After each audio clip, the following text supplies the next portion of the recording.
ولقد خلقنا الإنسان ونعلم ما توسوس به نفسه ونحن أقرب إليه من حبل الوريد إذ يتلقى المتلقيان عن اليمين وعن الشمال قعيد ما يلفظ من قول إلا لديه رقيب عتيد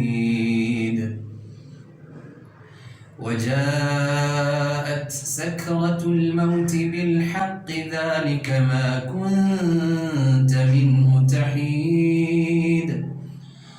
ونفخ في الصور ذلك يوم الوعيد وجاءت كل نفس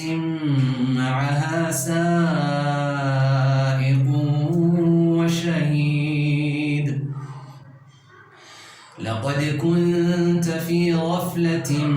من هذا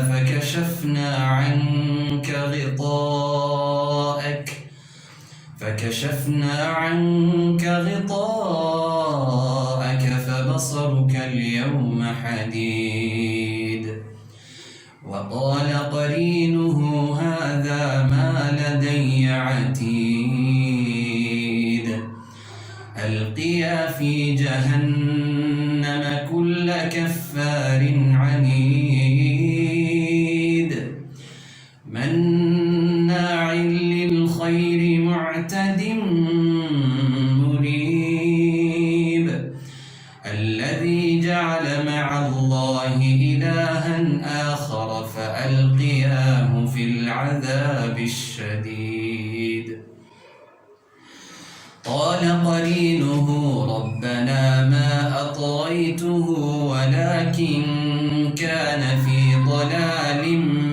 بعيد قال لا تختصموا لدي وقد قدمت إليكم بالوعيد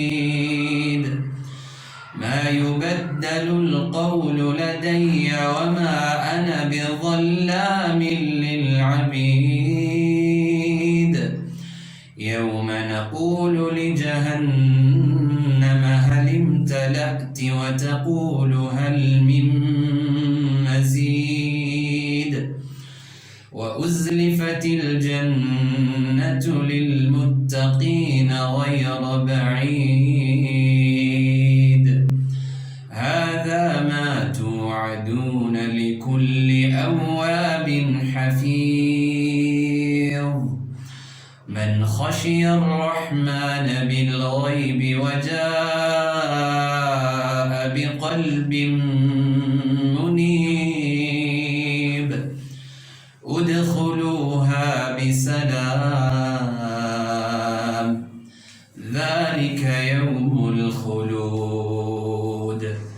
لهم ما يشاءون